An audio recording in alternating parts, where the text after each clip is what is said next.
Morning friends, morning Robert, morning Brian, good morning Gina, good morning Alistair, Sandra, Janice.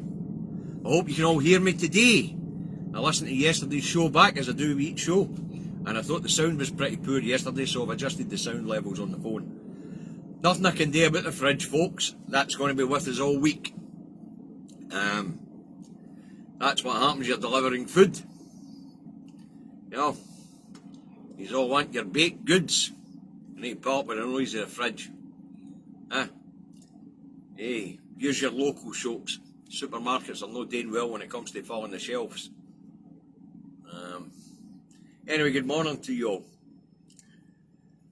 It's a Indie Truck TV in the truck, coming to you today from RaLei Bank in Glasgow, where it's overcast, it is clammy, and according to the onboard temperature gauge, it's 18 degrees.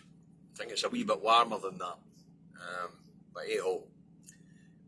That's your weather forecast for RaLei Bank in Glasgow. If you want to know what the weather's like where you are, have a look at the window. Wee section that might interest you, Fiona, when we get to it. Good morning, Tommy. Morning, Ian. Right, seem to be climbing up quite nicely, so we'll start with the coronavirus update. And then we'll move on to review some of the things that were in yesterday's news. Okay, so coronavirus update. These are the figures for yesterday, the 26th of the 7th, 2021. Tested in Scotland since the pandemic reached our shores, 2,431,881. And that was plus 3,720 new individuals tested. Those who are being repeatedly tested, there was 17,000 tests carried out yesterday. I'm only giving you the numbers for new individual people tested. Okay. Tested positive since the pandemic reached our shores, 341,015, and that was an increase of 1,000 new cases from Sunday to Monday. Alright, in the hospital we have 475 COVID patients, that's down 5, of which 65 are in intensive care, and that's up 1. Vaccinated, there have been 3,998,627 people in Scotland who have had a dose of the vaccine, an increase of a mere 1,582 from Sunday to Monday. It would appear the vaccine rollout is stuttering and coming to a stop. It would appear the young people are too busy enjoying the summer to be bothered to go and get jagged. Alright. Now, of that 3,998,627, 3,092,102 people have had both jags. That was an increase of 12,610 people receiving their second dose from Sunday to Monday. And that equates to 69.4% of the adult population in Scotland having had both jags. Slowly but surely we're getting there. Deaths. I'm happy to report there's been no additional deaths added to the daily count, so it remains at 7,859. Community and hospital deaths combined still sits at 10,268, but as we know, there's a fair few to be added to that when we get our National Records for Scotland update on Wednesday. Okay, let's move forward to review some of yesterday's news. The Monday started with one main theme in the rags. The tragic death of 6 people in Scotland on Scotland's waterways over the weekend. A 16-year-old boy died on Friday at Balloch. The other 5 died on Saturday, 2 in South Lanarkshire, one at Stonehaven and one at Hazelbank on the Clyde. And unfortunately, the other 3 were at Ardluey and the Lomond and Trossachs National Park. Tragic as these incidents were, it didn't stop the mainstream media going into full flow and trying to blame it on the government. Right, the BBC Drive Time programme was especially bad. It tried to turn the story into a Scottish Government bad story. John Beattie asked the question, who's responsible for the deaths? You know, the operators of the National Park and waterways, the councils, or the government? Now that had Davy a wee bit perplexed. You know, there is absolutely no chance that anybody could govern the waterways in Scotland. You know, there are 32,000 lochs and numerous rivers, burns and streams. Okay, no amount of signage will help, and to try to put flotation devices around Scotland's massive amount of waterways is impractical, to say the least. You know, now, we learnt a few things yesterday. We learnt that 40,000 kids a year leave school in Scotland not knowing how to swim. Now, swimming's not a mandatory subject in Scotland schools, but generally because of cost and lack of facilities. Alright, people don't want to stomp up more tax in order to make these facilities and swimming lessons available. So, you know, as especially with the last 11 years of austerity, budgets everywhere have been cut. But when you get right down to it, this is a matter of personal responsibility, especially parents, to ensure that their children learn to swim. Because, to use a term that Davy's used quite often, we live on a rock in the middle of the sea. We are a maritime nation. So, swimming should be a skill that's taught to every kid. But should it be done to the government, the education department, or should it be the responsibility of parents? I'll let you make your own mind up about that, because my parents taught us how to swim. Although we did have swimming lessons at secondary school, the budget was there when Davy was at secondary school. But it's that long ago since Davy was at secondary school, Santa and I went to school together. Alright, so, as I say, there was some really stupid questions asked yesterday, but we did learn a few things. Learned a wee bit about cold water shock, which people should have been aware of anyway. And we learned that a lot of kids leave school each year unable to swim. Okay, right.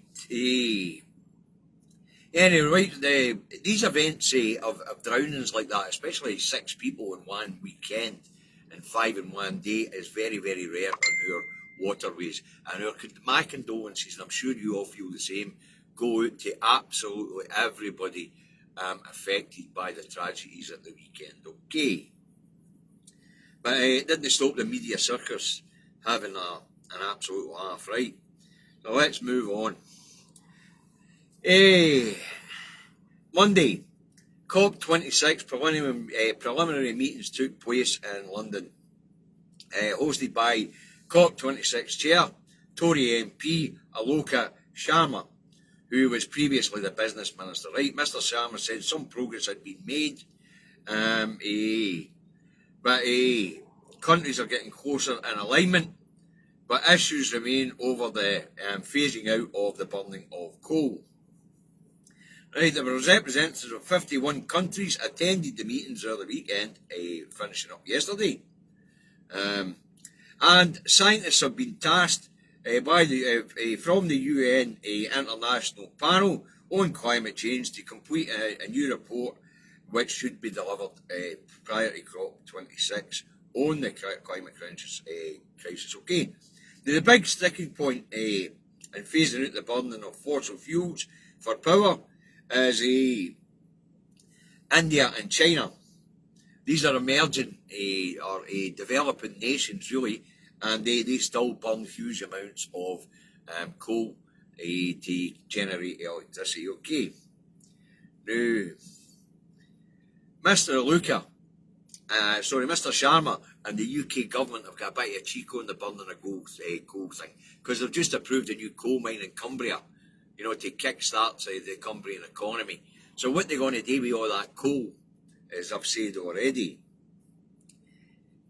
Anyway, the 51 nations that were in attendance at the talks have pledged to come up with climate pledges for COP26. Will enough be done to slow the heating of the planet at COP26? Davy says, I'm no hopeful, folks. We still have a situation where the economy comes before the climate. And until we get out of that, then I'm afraid we're not really going to make any progress. And as we're down to about 8 years before we start a series of catastrophic collapsing of ecosystems, then there could be trouble ahead, folks.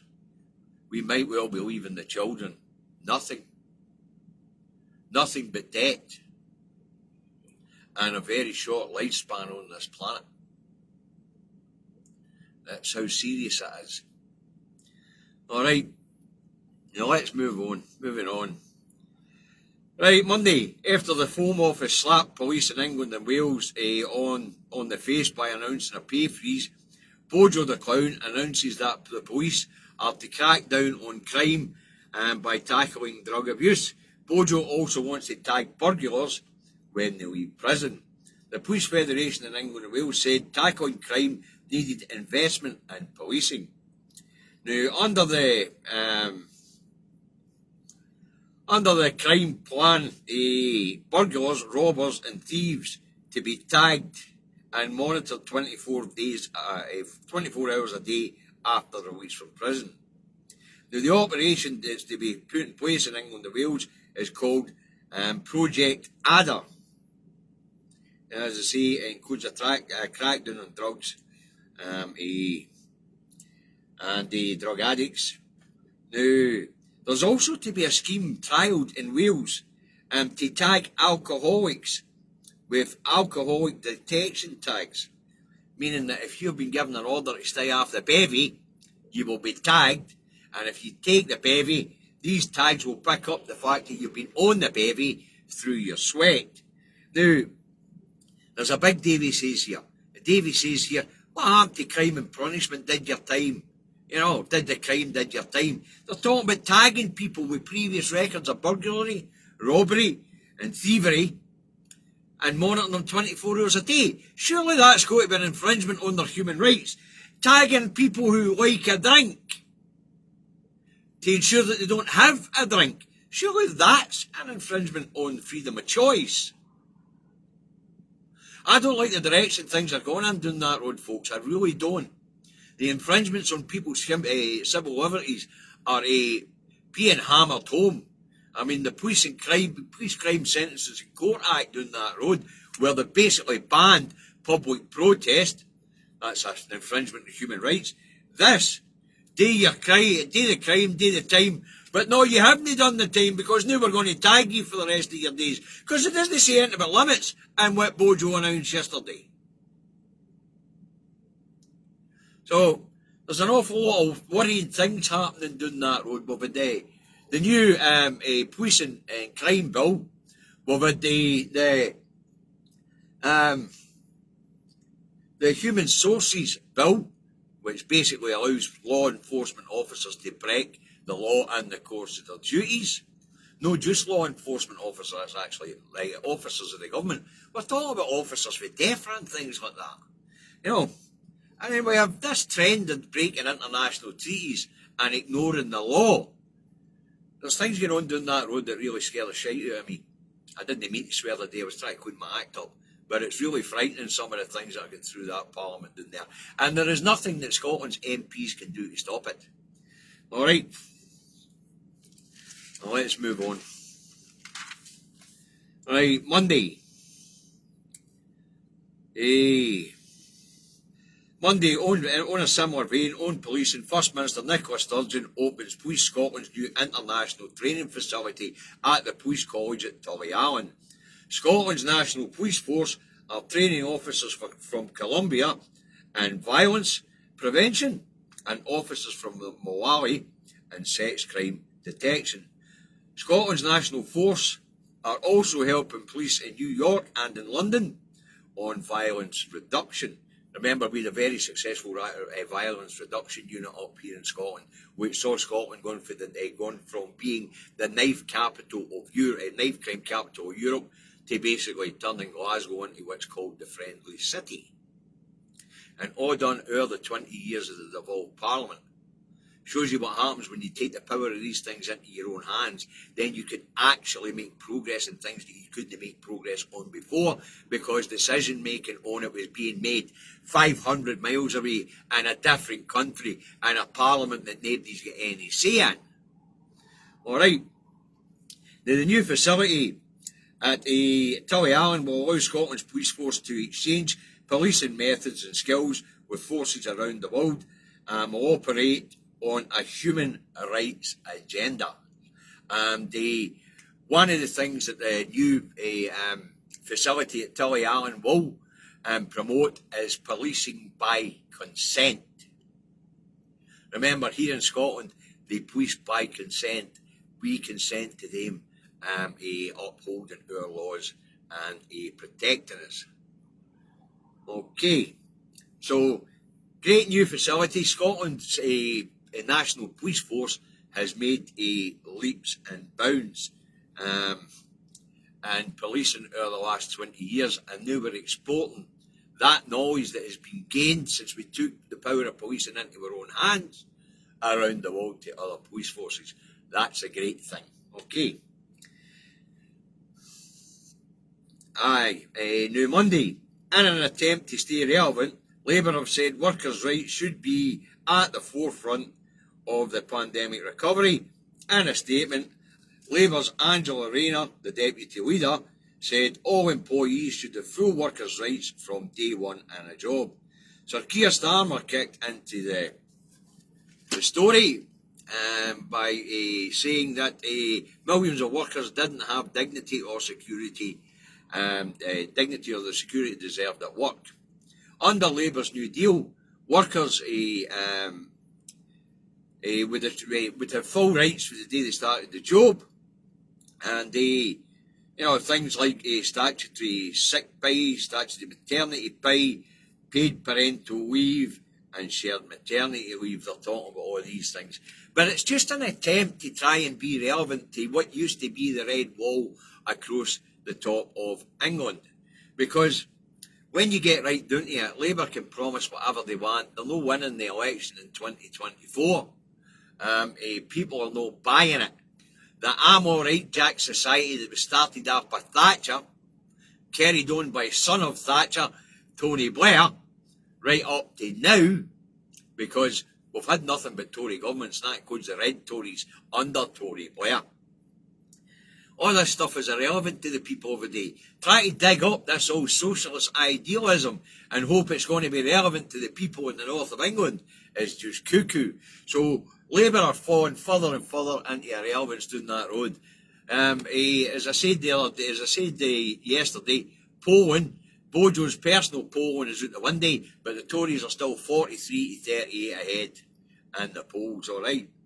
And coming away with this stuff isn't going to do Labour any good, because the I'm Alright Jack society will take one look at that and say, that's going to cost me tax dollars, so I'm not voting for that.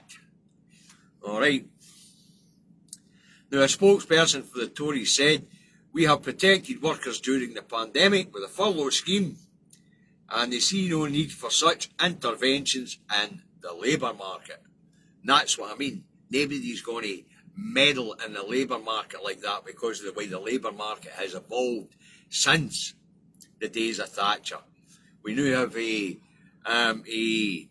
0-hour contracts, the gig economy, call it what you want, but that's the way the labour market's gone. Oppression of the worker for the benefit of the owners of big business. And it's not even the owners of the small and medium enterprises, which is the backbone of the UK economy. It is the owners of the corporates, who have got their fingers into every pie, including the small to medium-sized enterprises, who are the backbone of the economy.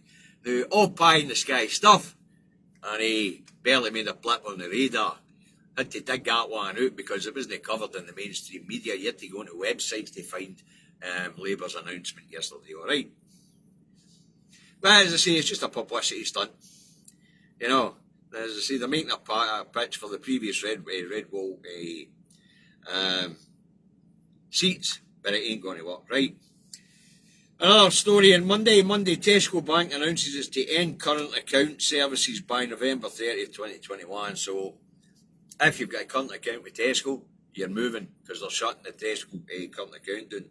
Now, the bank said only 12% of its 213,000 current accounts were active, right?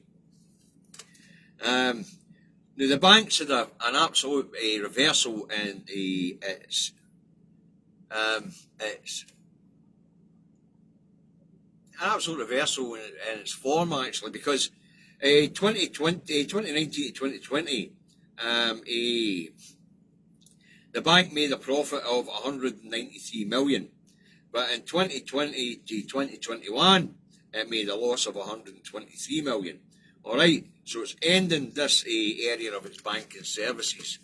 Now, the chief exec of Tesco Bank said it will concentrate on savings and investments and its insurance services.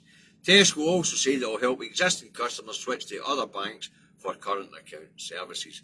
So that's a big story, that we've got a player disappearing basically for the current account services on in banking. So Tesco, it seems, is pulling back for the banking services. Alright. Right, this one's for you. Fiona, you'll probably know about this, but on Monday, the EU published its proposals to ease the problems with the NI protocols. The proposals include a movement of live animals, both agricultural and domestic, movement of medicines from UK to Northern Ireland. The sausage wars are still on because they're no moving on meat products, pre-prepared meat products, and there's a bit on free movement of people into Northern Ireland as well. But as we know, Westminster, these proposals were put before Westminster at the end of June, and as we know, Westminster has refused the proposals that were made by the EU to ease things a bit in Northern Ireland. But the EU have published them so that those in Northern Ireland can take a look at them. So any of you that are viewing from Northern Ireland, if you want to look at the suggestions that were made by the EU, you can find them on the EU's website. Alright? They were basically putting them out there for business leaders in Northern Ireland to have a look at them, read them, if they like them, put pressure on the Northern Ireland Secretary to accept these proposals. Okay. Right, Monday. New COVID variant is detected in the UK. The new variant is on a watch list, but it's not yet a variant of concern. The new variant has come to the UK from South America. Colombia, they believe that it is from. It's also becoming prevalent in the US. So it's a variant of interest at this point in time, but it's not a variant of concern. But international travel is still open. Another new variant introduced into the UK, and if it mutates, God knows where we're going to go with that. But it's important that people are aware that there is another new variant running us on the loose here on these islands, alright? Monday, UK government states China's involvement in UK energy provision to end.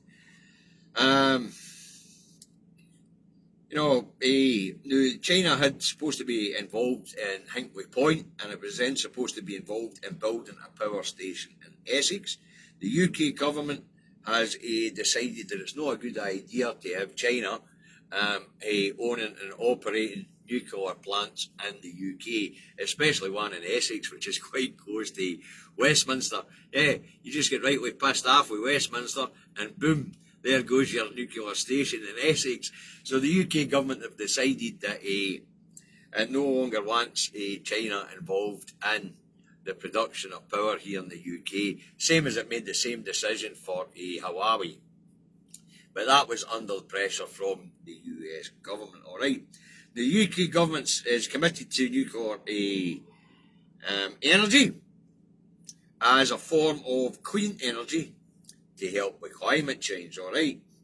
But campaigners disagree, saying nuclear is too expensive and green projects are cleaner, i.e. ones that wave power. Okay. Right, and just as a bit of brass neck, seeing we've got Brexit having an impact here now, right? English councils to receive 56 million of EU COVID recovery cash for the EU COVID recovery fund. All right. Now, all projects financed by the cash will have EU flags on them. The UK has got some brass neck. Leave the EU, but take their cash for COVID recovery and don't mind splattering EU flags over English cities to get the cash. Absolute brasser. You couldn't make us piss up there, you could. Absolutely mental. Now, I never seen any mention of how much of the EU COVID recovery money was coming to Scotland, because there wasn't any mention of it in the mainstream media. So I have absolutely no idea if Scotland's going to get a per capita share of whatever money comes to the UK from the EU COVID recovery fund. But talk about an absolute brass neck, huh? No, they're planning to put plastering Union Jack solar projects in Wales, Northern Ireland and Scotland. But doing that road in England, they're going to plaster everything with EU flags after leaving the EU. Now that you just couldn't make up, folks. That's absolutely priceless. Get your brasso out for the next down there in the cabinet. Unbelievable. Right, let's move on to this morning and what the papers have to say. Anybody want to join me for what the papers have to say? No lights on this morning. So, I'll take it that's an all then. But listen, when it comes to comedy and brass neck, Westminster just has it. You know, it just has it. Going to break international treaties. You know, the brass neck, oppressing rights of the people in England and Wales, and leaving the EU, going to set out as a buccaneering nation to take the world by storm, and then goes cap in hand to the EU for money for recovery for COVID. You couldn't make it up. You really couldn't. Absolutely phenomenally funny. Right, let's move on to this morning and what the papers have to say. Okay. The Express goes on. I tried so hard, but I just couldn't save them. And that's the guy that lost his wife and his son in Loch Lomond at the RaLei. The bit of theme here, right? The Scotsman goes on. Government criticised in COVID jab missed milestone. Can he make the kids come and get jagged? Can he make anybody come and get jagged? It's a matter of choice, free will. I mean, getting the COVID vaccination is no mandatory. Yep, we need more people to get vaccinated, but I dare say as the summer rolls round and comes to an end, then, you know, a lot more of these young people will be paying more attention and go and get their jags, alright? The Herald goes with, Loch tragedy father tells of struggle to save wife. The Sun goes with, Loch dad, my boy died trying to save pal. That's the guy, the 40-year-old man that died. Apparently the 9-year-old boy was trying to save him. Which makes you wonder why the 40-year-old guy jumped into the water to try and save the woman and the boy if he couldn't swim. Right, the Field says, Minister, we are on track for freedom. And that was a remark by Humza Yousaf yesterday, who said that although we've missed the milestone on getting all the over 40s vaccinated, or in the 40s to 49 age range vaccinated, because apparently 10% of them haven't showed up for their second jag, and about a quarter of them haven't showed up to get jagged at all. But Humza Yusuf tells us they're still thinking that it'll be alright to open everything up on the 9th of August. Well, I've just mentioned that there's a new variant coming from Colombia. The English are about to go on summer holidays. It takes about three weeks for the figures to move through the system. So we'll know better in a couple of weeks' time whether we're in a position to move forward or not. Alright? Where are we? Right, the Times says vaccine no-shows take blame. Take blame for what? It's no mandatory to get a vaccine.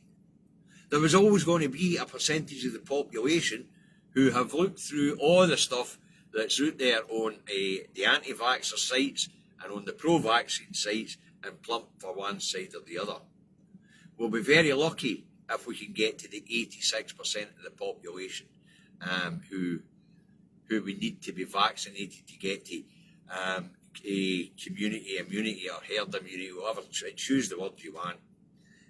So, you know, but to blame people for no wanting to have a vaccine, as I said, it's no mandatory. There are people out there with health conditions that can't get them, and as I say, there are people out there who won't get the vaccine because they're just not interested in putting the vaccine into their body, they don't trust it. Whether they're right or wrong, it doesn't matter. Freedom of choice is very important in a civilised society. Alright, the Telegraph goes on. COVID hospital data gives false picture. Now what the Telegraph is saying here, folks, is that the amount of people in hospital with COVID, they didn't initially go to hospital with COVID, but tested positive while gone there for other treatments. Don't know whether it's true or no. I haven't seen the stats of the data they used.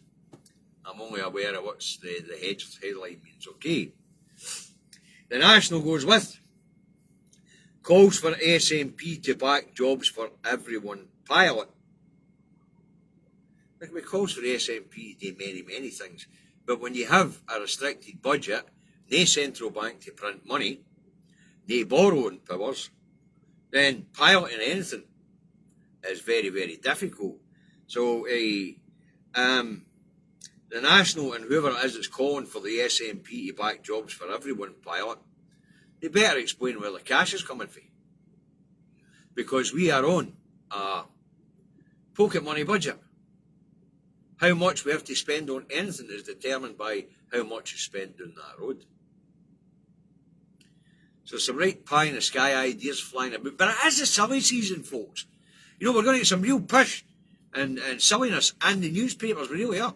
Saying that, we get real pish and silliness in the newspapers, even when the parliaments are open. But it's about to get worse. Right, and let's see what the stars go, because let's face it, the star is always the one that brings a wee smile to our face at the end of the paper review, alright? The star goes on, can someone give Harrison Ford a call? Huh? Raiders of the Lost Park, Holy Grail and Ark of Covenant hidden under crumbling country estate in Burton upon Trent, apparently. You got to love a star. So apparently, the Holy Grail and the Ark of Covenant is underneath an ancient and crumbling estate in Burton upon Trent. When it comes to stupidness and great headlines, the star is right up there. Right, well, I guess none of these wanted to join me for a chat today. I got 7 minutes left. So let's see if we can see any of these bloody comments. See if I can get my specs out.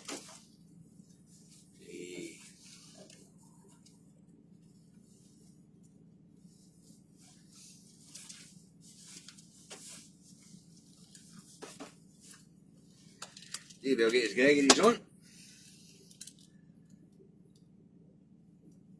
Great vlog today, was it, Alistair? Thank you very much. You did see Indiana Jones hanging around down there, did you, Brian? You vampires. No, that's no help at all. Maybe help for cleaning the bloody glasses.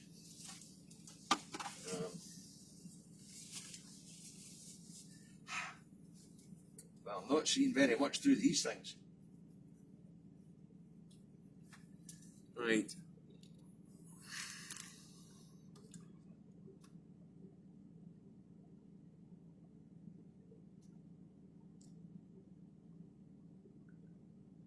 Is it true that the Colombian variant say Duty Gove and his pals getting special deliveries for there?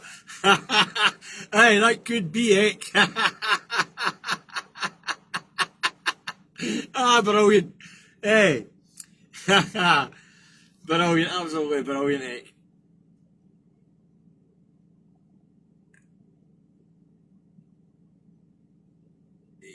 Did you get informed consent when you got yours? If so, please say what it was. Hey, when I got my Jag, did I get informed consent? Well, I looked at the stats and things like that on the safety of the thing, and the informed consent was aye. I got myself informed and I consented to having the vaccine. I don't expect other people to have done the same. They say free will. Silly, you're not wanting the Jag. Listen, free will, it's up to you. You're not going to get Davy giving you a lecture on it. I'm not in the business of telling people how to vote, what sort of medical treatment they should have. That's the whole point of having freedom of choice in a society. You get to decide for yourself whether you want to do these things. You know.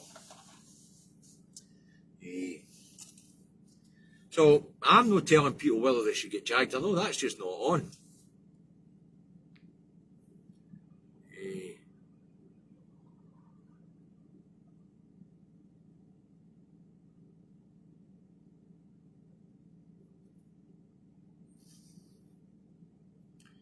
Right. Got to go. See you tomorrow, right, Lenny? See you later, mate. Good morning, Mark.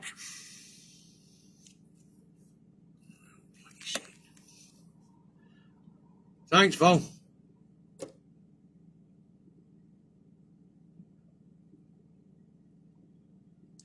Westminster the only place to find the crystal skull. Pretty Patel's office. Probably still covered in the blood for the hand she wrenched it for.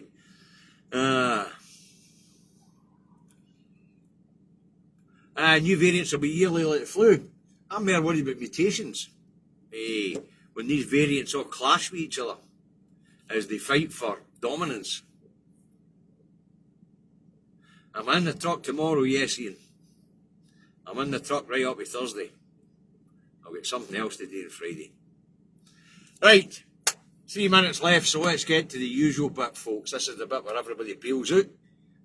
Support the independent media.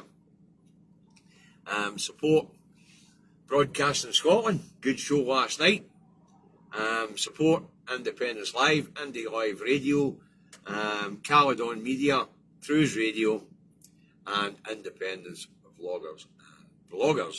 And support iScot Magazine and, of course, the national newspaper. If they'll get crowdfunders going, and you can afford that, throw a shekel or two in the pot. Things are starting to go up and running again, folks. Alright. Now, remember facts. Alright. I know that social distancing is down to 1 metre, but if you can, keep it to 2 metres. We're nowhere over the line yet, although things are going in the right direction, apparently. So, face coverings in enclosed public spaces. And what I'm doing at the moment, it's bloody difficult because I'm having to wear a face mask while carrying heavy weights in and out of bakeries. These wee bakeries, I don't know why they do it. I mean, sorry, you pull in with one of these things at one of these big bakeries and out comes a forklift truck. But at the moment I'm at Thornley Bank, tiny wee bakery, pallets of goods, got to make it into the back shop. Guess who's got to take it into the back shop? Davy boy. That's why I'm a wee bit sweaty looking. So anyway, face coverings in enclosed public spaces. Avoid large gatherings except for in allowed situations. You know, but if you're going through a public park and there's hundreds of people running about, split, go somewhere else. If you get to a beauty spot where you want to spend the weekend and it's mobbed, splat, go somewhere else. Look after yourself and your friends and your neighbours, alright? Clean hands and surfaces regularly. As I say, keep to 2 metres where you can, and get a test. Just go and get a test. If you've never had a test, go get one. Let's get a good idea of how much of this is out there in the community, okay?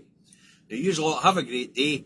We'll see you all tomorrow with whatever we can dig up in the day's news, as I say, because silly season's upon us and it's going to get harder and harder, alright? You lot have a nice day. Bye now.